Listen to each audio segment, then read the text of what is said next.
All right, good afternoon, everyone. Thank you for joining us and glad you could join us for another installment of Lunchtime Lessons.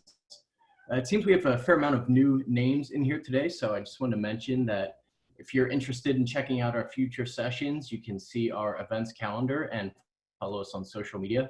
I'll be linking both of those in the chat box. And I also wanted to mention two other programs that we run here. One this afternoon, actually, is called Coffee and Capital. Coffee and Capital is a 1-hour informal Q&A session between a member of the investment community and entrepreneurs. It's a great chance to network, and if you're looking to start a business or you currently run one, it's an awesome way to figure out more about the funding process and the investor-entrepreneur relationship. And another program we run is Smart Talk. And what that is, it's an expert from any given industry will come and present on changes on the horizon for their industry or best practices and all manner of topics. And next week's is actually on virtual and augmented reality and their implications for the future of bio and medical technology. So that's definitely going to be an interesting one, and I encourage you guys to come check it out. Following this presentation, I'll be sending an email with links to those programs so you can see what's coming up for you. But on to today. This afternoon, we have several speakers joining us. First, I'd like to mention Dakota Fisher of Young Involved Philadelphia. Young Involved Philadelphia is an organization that builds relationships and increases civic engagement to connect and empower young adults across Philadelphia. They offer civic education and advocacy. They share volunteer opportunities and host social events throughout the year to meet these goals. Very happy to have Dakota representing them here today. And we're also joined by Jillian Lopez and Anthony Procik of the Mayor's Office of Civic Engagement and Volunteer Service. Their office convenes government leaders, community members, and volunteers to bring about positive change in communities across Philadelphia. Very happy to have Jillian and Anthony here as well. Today, Dakota, Jillian, and Anthony are going to be leading a discussion about how we can all become more engaged in our communities. And while this is always a powerful topic, I think it's become especially timely, given that we've recently seen a huge surge in civic engagement, especially among groups of people who previously may have not taken much of a stake in it. So that's really been amazing to see. So as I'm sure you all are, I'm very eager to learn more. So without any further ado, Dakota, Jillian, Anthony can take us away. Thank you, Jake.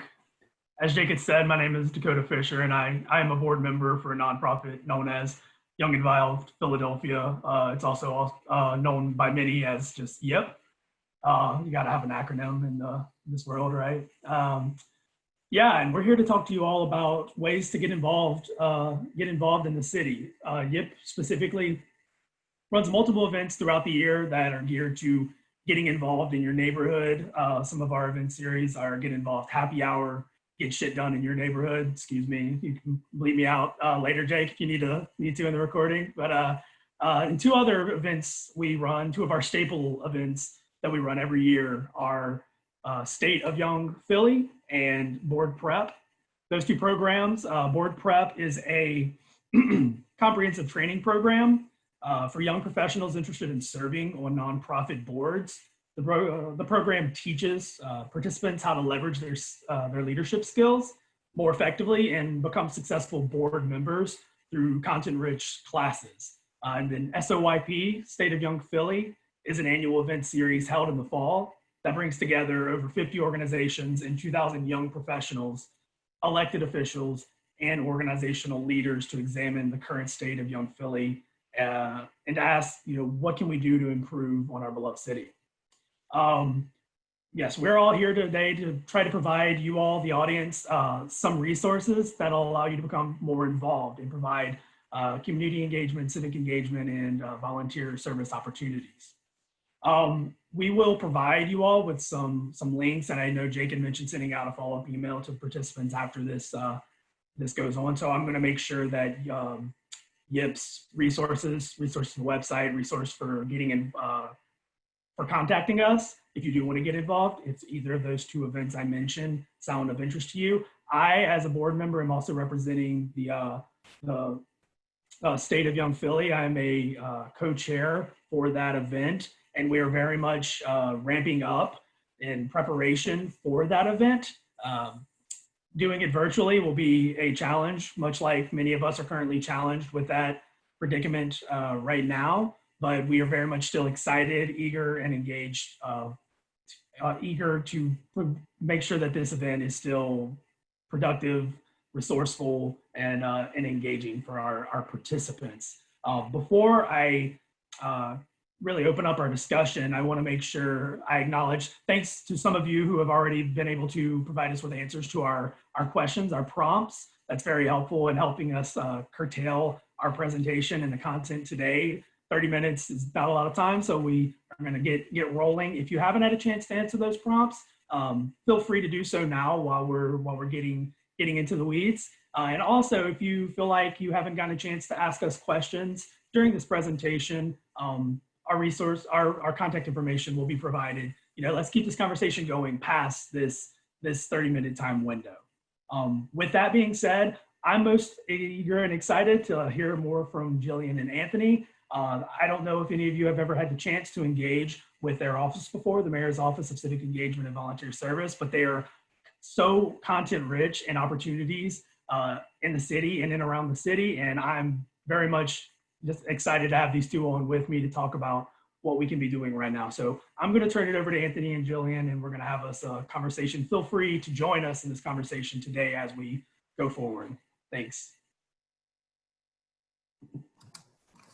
Thanks so much, Dakota, for that glowing endorsement. It's good to be here with you all today. Thanks for joining us.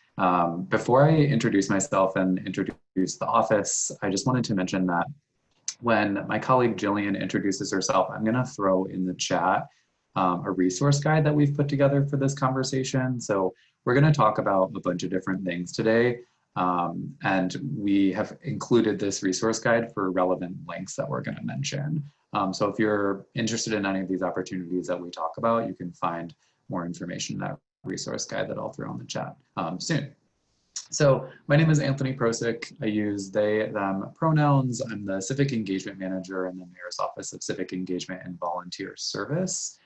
Before I kick it off to Jillian, I just wanted to introduce our office a little bit so that there's a little bit of background and context for this conversation.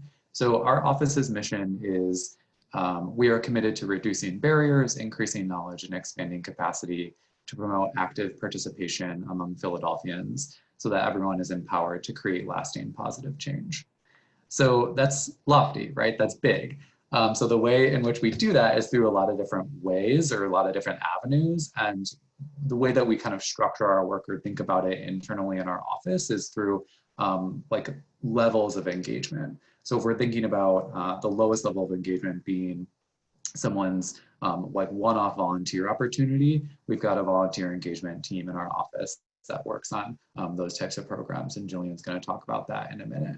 The middle sort of piece of or tier of engagement that we think about in our office is really our Civic Engagement Academy, which is a training opportunity for folks to learn about best practices in engagement and how to conduct that engagement in their own neighborhoods. And I'll talk more about that after Jillian. And then the largest or the most committed or third level of engagement that our office thinks about is really national service. And I saw that some of you in the chat have talked about your own national service experiences, so that's really exciting. And Jillian will talk a little bit about AmeriCorps Vista and foster grandparents in our office. So we focus on all those different things in our office, but we also have a big portion of our work that's internal facing around coalition building. So that's a lot of what I do internally with city agencies and city employees. That work is really focused around engagement best practices, data-driven engagement and decision-making, as well as really centering equity and accessibility in our work and uplifting the voices of lived experience through human-centered design. So all of that work that happens internally in the office that we do, we're not going to talk about on this call, just simply because we want to focus our time on how you all can get involved in different opportunities that we're leading out. I did just want to mention that stuff though, because it's important to just note that this moment of COVID coupled with the result and the impact of George Floyd's murder is, we all know, disproportionately impacting communities of color and low-income communities. And so that's changing the face of engagement and the way that we structure engagement opportunities. And so I didn't want that to be lost in this conversation. Our office is certainly well aware of that. And we are working internally to center equity, to center trauma-informed engagement so that we can really deliver public health, life-sustaining information to our hardest hit and most vulnerable communities. I'm going to stop there and let Jillian introduce herself and talk a little bit about some engagement opportunities. Yeah, so hi everybody, my name is Jillian Lopez. I use she, her pronouns, and I am the Volunteer Engagement Manager at the Mayor's Office of Civic Engagement and Volunteer Service. I feel like I have the longest title for like the longest office possible. So my team primarily works with the Mayor's Volunteer Corps and in managing the Mayor's Volunteer Corps portal. So as Anthony said, we strive to reduce barriers to volunteerism. And we believe that like anybody who wants to volunteer should be able to. And we recognize that I probably imagine like someone, at least one person on this call has found that like when you're interested in volunteering, sometimes you have to like research and like find the organization that you're interested in. Then you have to find their website page and then see like how to apply to volunteer. Our Mayor's Volunteer Corps portal strives to be kind of like a connecting piece where organizations who need volunteers can post their needs for free, and then individuals searching for volunteer opportunities can go straight to that portal and look for an opportunity that fits them, whether we're thinking like fits their geography, fits their interest, fits their capacity or schedule. So we've really been working on managing that, and it's been really impressive to see that during COVID, the amount of folks going to that portal has just skyrocketed. And most of, like, normally we don't really care what kinds of opportunities we post there, though at the very beginning stages of COVID, we were significantly prioritizing life-sustaining services. So we're talking about the city food warehouse distribution sites, food pantries across the city, the MRC, the Medical Reserve Corps, and other programs like that. And we recognize, even as we enter the yellow phase, that that's going to affect some of the volunteers across the city, because a lot of folks are going to be returning to work. Typical volunteer populations might still be, we have like our retired folks who are still not able to go out as they're high risk. So looking at connecting services with able volunteers, while also recognizing everybody has to do what they have to with their own safety in mind. Anthony, do I kick it off back to you before I dive into like our national service programs? I feel like we'll volleyball this back and forth a bit. Sure. So I'll just talk about the Civic Engagement Academy, which is something that I mentioned during our intro. So this is kind of like the next step for folks that are involved in their communities already, or for folks that are interested in or have more capacity to get involved than just those one-off volunteer opportunities. The Civic Engagement Academy is a really great place to start. It's a training program for community members that's free and open to everybody who is interested in or already organizing in their own communities. So these could be block captains, they could be RCO leaders or NAC leaders, or they could be folks from nonprofits that are maybe volunteer engagement managers like Jillian, or that work at the city that all do engagement opportunities. And it's an Organizing 101 best practices training curriculum. So it's 12 trainings from everything like goal setting to data and evaluation to volunteer management to timelines and benchmarking, essentially anything that you would need to know in order to get started organizing in your community. That opportunity shows up in a couple of different ways. The first is through a learning series where we host one of our 12 trainings once a month. So they happen on the third Tuesday of the month from 6 to 7 p.m. And we host one of the 12 trainings in that set of curriculum.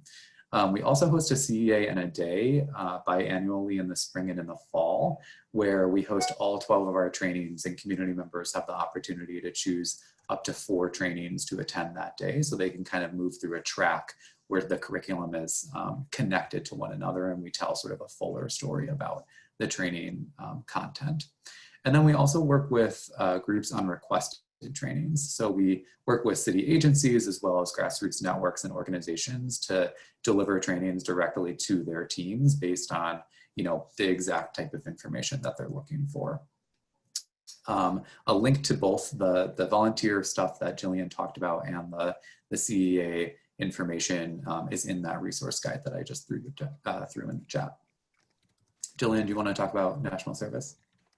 Yeah, so as Anthony mentioned, if we think about like different levels of engagement, national service is one like where we consider it like a higher commitment. Most national service programs, as folks who are alumni in this chat will recognize, is often like at least a year's commitment. And through our office, we host different vistas across various city departments. And for folks who aren't familiar, vistas are volunteers in service to America. These are folks who commit a year of service. And I think maybe AmeriCorps might be like a more familiar name across the realm. That was a weird word choice. But our office specifically hosts vistas within city departments. And so it's a type of indirect service where we have vistas working with the Office of Public Health, the Office of Homeless Services. And it's a really great way for folks to, one, AmeriCorps members and vistas in particular help expand the capacity without needing to spend as much money. Because you basically have full staff who are volunteers really, and their capacity is really meant to like, their work is meant to extend beyond their year of service. And while most of, I guess if anybody knows of anybody interested, while most VISTA positions for the like July 2020 through June 2021 positions have been filled, the National Nurses-Led Care Consortium is working on, I think maybe has finalized the application for contact tracing. Across the nation, they're looking at potentially engaging AmeriCorps members in supporting contact tracing. It's like we look at the COVID-19 pandemic and what it looks like long-term in addressing things, you know, up until we have a vaccine. People often think of AmeriCorps members and strictly think young, straight out of college. That is not true because service is available to everybody. And there are a couple different specific programs that target our seniors. So there's also Senior Corps when you think of AmeriCorps, and our office also specifically runs a foster grandparents program. They are seniors who are placed in schools across the city to support students on like a either 1-to-1 or up to 1-on-5 basis, providing oftentimes, like what's even the best part of this is they are members from their own community working with students in their own community. So you have that representation and that personal connection to your community. And what's great is it like works on both sides. There are proven facts to show or stats to show that like this supports students' growth, whether we're talking like emotional and intellectual, academic specific, and it also helps our seniors. Like volunteering helps people feel more engaged and connected, and especially has like a special place for seniors while also providing a small stipend to help compensate their time while volunteering. Another thing that our program does, since we're always looking at expanding capacity, is we operate or we support the National Service Task Force, where different members or leaders within AmeriCorps programs across the city can convene together to talk about what does it look like to expand service across the city.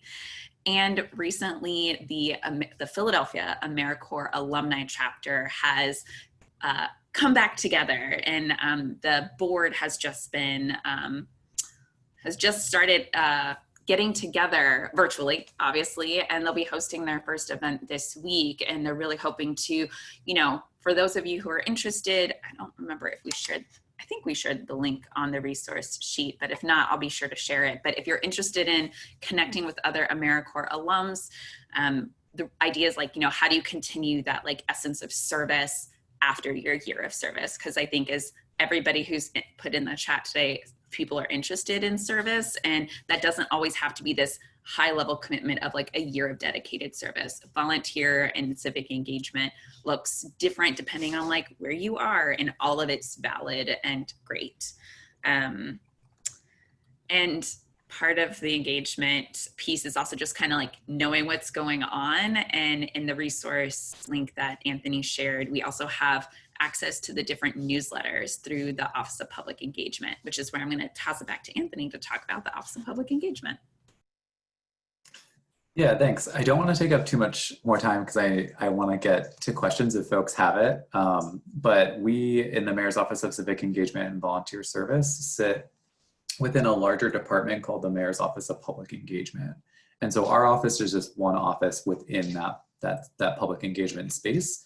The other offices are the Mayor's Office of Black Male Engagement, the Mayor's Office of Youth Engagement, the Mayor's Office of Engagement for Women, as well as faith-based and interfaith affairs. And so those offices have engagement opportunities, virtual events, commissions, reports that you can engage with as well that are specific to those communities. So we, in Jillian and I's office, we think about just like large scale, big picture volunteerism and civic engagement, whereas those offices are really focused on constituency organizing. So if you're wondering like, how can I get involved with other women in the city, the Mayor's Office of Engagement for Women is a really great place to start. And they host all different sorts of events. The Mayor's Office of Engagement for Women this year is really focused on the 100th year anniversary of the 19th Amendment. They also recently hosted their annual Summit for Women and Girls. So those are two virtual events that you should be on the lookout for if you visit the link on the resource guide that I provided. And they also put out an annual report as well as a women's health report. The Office of Black Male Engagement looks really similarly. So they've been hosting virtual events as well. They've been hosting an ongoing generational wealth series. The most recent one that they hosted, or event that they hosted, was about Black-owned businesses. And they have a Black men's health report as well as a spotlight guide that really lifts up the individual work of specific Black men in the city, and that I would highly, highly recommend checking out that resource. And then the Office of Youth Engagement also works on virtual events. So they've been really focused this year on Get Out the Vote, moving into our election in November. And then the faith-based and interfaith affairs work is hosting virtual events right now as well, including daily prayer pauses on the weekends for folks to come together, as well as doing some general organizing around faith leaders in the city. So all of those offices also host commissions, and you'll see if you have the resource guide in front of you, I've typed out the commission names that exist under each one of those offices, as well as some other offices like the Office of Immigrant Affairs and the Mayor's Office of Diversity, Equity, and Inclusion. So for folks who don't know, those commissions are made up of community members who represent that specific constituency, and they work with the administration to propose policy solutions on how to best meet the needs of those communities. So if you're really interested and you have a lot of time to give and you fall within any one of these constituencies, you should definitely check out the links that we've included in the resource guide and start to get involved and build relationships with those offices if ever you're interested in either serving on the commission or just getting more involved with the commission in general. I want to say one last thing before we open it to questions, which is for folks that are interested in focusing specifically on COVID-19 right now, the best place that I could point you to, well, the two best places that I could point you to are one, the Mayor's Volunteer Corps portal, which is what Jillian spoke about earlier, as well as Philly Counts' 2020's COVID-19 Community Response Captain Program. That is linked in the resource guide. Philly Counts is the organization that is managing the census right now, and their Community Resource Captain Program is focused on delivering health trainings to folks that are interested in being sort of like community hubs in their own networks where they can deliver information to their friends and family that is life-sustaining and is specifically focused on COVID-19. There's probably a million other things that Jillian and I could talk about on this conversation, and we apologize for taking up so much space, but we'd love to hear if other folks have questions or comments while we still have a couple of minutes. Yeah, I see we've gotten a couple of questions within the responses to our question prompts. Again, thank you all so much for participating through that activity. That's been super helpful. I definitely see something in here about responses to inequities in our city. And I do know that JC specifically pointed out the North Philly area, different types of response efforts to fighting back against the inequities that exist in certain parts of the city, throughout the entire city, quite honestly. Anthony, Jillian, do either of you have any comments on that specific topic? Yeah, I mean, I think generally a lot of this stuff is happening on the grassroots level. So if you're interested in getting more involved, I would definitely point you toward like your NAC, your local NAC or RCO or block captain. And those folks would definitely know on a local level what is happening. What I will say though is that Philly Counts' community response captain program is specifically being managed with that equity lens that I was talking about at the beginning of this conversation. So what that program actually looks like is investing in the leadership of our hardest hit communities and also targeting the communities that are most vulnerable with public health information. So to be more specific, they're training people right now on how to have difficult conversations about our current moment and how to deliver public health information. And then they're making phone calls to our most vulnerable communities. So that includes North Philly. It also includes Northeast and Southwest, as well as immigrant communities. So they're making those calls in a lot of different languages, which is allowing us to close the loop with some of those communities. What I mean by that is we're able to then collect information about what is actually happening in North Philly and how the city can best meet those needs. So that's just one example right now of the way that the city is trying to manage this. But I think mutual aid networks and grassroots networks are really leading a bulk of the effort that is like the most immediate response in some of these communities as well. I noticed early on some of our respondents were asking questions related to education and also getting people of education age. I know I specifically saw something about LaSalle University and getting those students more engaged in providing volunteer service and providing and civic engagement opportunities. Again, Anthony, Jillian, y'all are very much the experts on this topic. Do either of you have any thoughts on that topic? Yeah, I mean, right now, like our office does not host volunteer opportunities. What we try to do is connect people with opportunities. And I recognize not every opportunity is currently on the Mayor's Volunteer Corps portal, and we are consistently trying to encourage more organizations. And I don't even just mean nonprofits. Like some of the folks that we've had on there are like small food pantries that have just like sprung up because of the COVID-19 response. So it really is just open to anybody who needs to use it. And so individuals and groups can look on there. And like Anthony mentioned, like if they're also just learning on, if you're interested in like getting like best practices to like better comprehend like how to engage, the CEA, the Civic Engagement Academy Learning Series is a great way for folks to start thinking about like how and what best practices. Similarly, like if they're thinking about engaging like through their university or like back where they like live, right? Because sometimes students don't live in the same neighborhood as their universities, or we do find them living in the same place, but maybe being disconnected. Engaging with those RCOs, with block captains, I think those are really great ways to start some of that. And I know in addition to RCOs, we have a colleague who does a lot of community engagement work, and she does a lot of it through her CDC, her Community Development Corporation. And they have been doing a lot of like resource sharing and connecting individuals like with different things, whether it's like their staff is working to connect and provide like counseling with LIHEAP, or, you know, keeping people on the ground aware of like what pharmacies are still open and food pantries are available. There's kind of a way for like anybody to engage these days. And we hope through the portal, we're helping centralize some of that information, but as Anthony mentioned, RCOs are a great way to kind of start engaging, as well as the Philly Counts community resource captains. Yeah, and for folks that are interested in engaging specifically with young people or around young communities, the Mayor's Office of Youth Engagement is a great place to start. Jeanette Bufflin-Dincy is the director there, and she actually comes out of our office and was our volunteer engagement manager back in the day before Jillian joined our team. So couldn't sing the praises of Jeanette more, and she's a great person to partner with and to connect with. And I know we're butting up to the end of our allocated time period. Jake, I just want to make sure we have a couple of minutes to respond to one or two more questions. Are we good? Absolutely.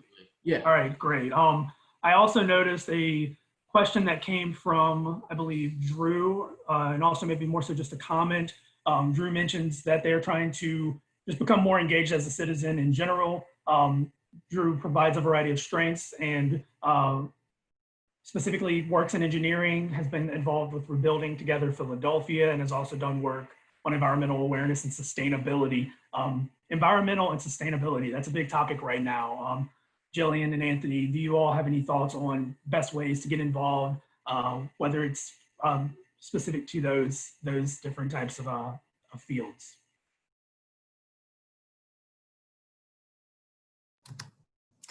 That's tough. I'm not gonna lie. So there's the work that happens around rebuild and around sustainability issues of the city is really large. It's a part of like 2 different very big departments. So I didn't include specific links to that work in this resource guide. So if you're looking at the resource guide, you're not going to be able to find information there. But we can, in the follow-up email, we could share more information, and I could also try to get more clarity on like who exactly is doing that type of work right now, because I know that like we mentioned earlier, a lot of the engagement that was happening specifically like around rebuild and around some of these opportunities like Tree Philly, for example, a lot of that stuff happens in person. And so I would want to check with program directors first to make sure that we're actually pointing people in the right direction. So that's a non-answer answer for you. Jillian, do you have anything? Oh, please, sorry. No, I like your non-answer answer, because I'm also thinking Philadelphia Parks and Rec also has a ton of volunteering opportunities. And mind you, like with everything else, things have sort of changed with, things have changed with COVID. And there's a possibility that they might be working on sort of having, I feel like I'm sharing this before I'm supposed to share it. So this is like a don't leave the chat situation. They might be starting a volunteer program to have sort of park ambassadors as we, are still in the yellow phase. People are still supposed to be practicing physical distance, wearing masks. And at the same time, it's nice. People want to be outdoors, and the parks are a great way to do that. And so they're looking at potentially engaging with volunteers to be park ambassadors to remind folks about the distancing and safety guidelines, potentially share resources because parks are available to everybody. So you never know who might be visiting a park that could benefit from different resources for whether we're talking like COVID-free testing sites or food sites, because also like the Play Streets program that they run in the summer, it's providing like free meals to children across the city. Sorry, didn't mean to interrupt you, Dakota. And that's okay. I'll add on that I also know that although it's a small team, the Office of Sustainability oftentimes has ways of getting involved with the initiatives that they're working on. And then I'll make a little plug for the Sunrise movement as well. Sunrise has a local chapter in Philadelphia that's action-packed with a bunch of young, really inspired individuals who are doing, performing the climate fight right now. They're very active, very engaged. I know working downtown, at least prior to COVID, we saw them out in force all the time. They're awesome. So again, I'll make a little plug for them as well.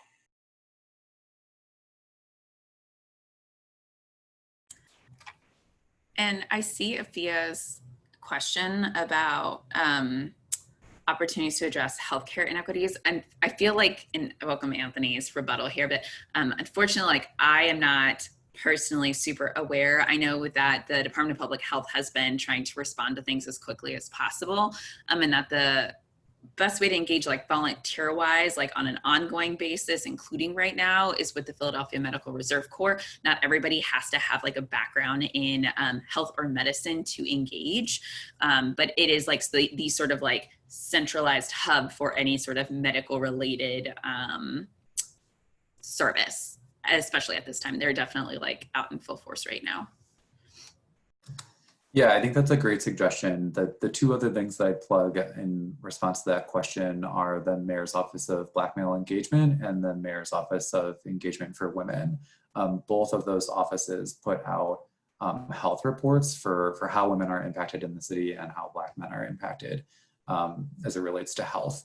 I know that the Mayor's Office of Engagement for Women is currently starting that report that will be released. The director was saying hopefully sometime in the fall. So if you're interested in getting involved in that specific effort, I would certainly visit the Office of Engagement for Women website and try to connect with the director there, whose name is Javita Hill.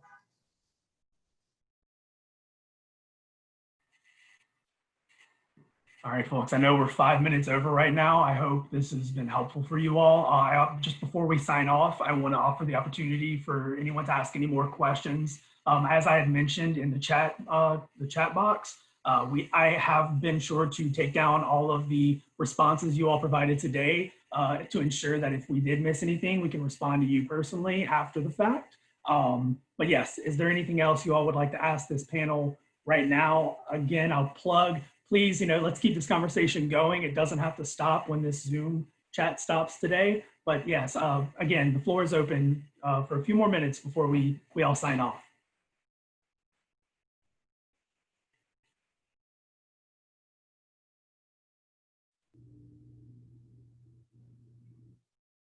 All right, cool. Well, while people are potentially typing, I just want to say, Jillian, Anthony, and Dakota, thank you so much for taking the time out today and sharing your insight and all these amazing resources. It's been awesome. I've learned a lot myself and definitely excited to continue learning.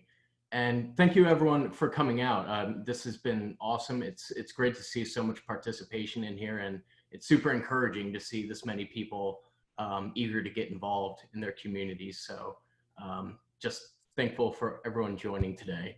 I'm not seeing any other questions come through at this time, but as Dakota said, this conversation doesn't have to stop here. So as we mentioned, we will be sharing the resources in an email following this call. So if you want to reach out to them or follow through on or follow up with any information that they share, I hope you'll do so. So thank you again, everyone, for joining us. And we look forward to seeing you at the next session, and take care.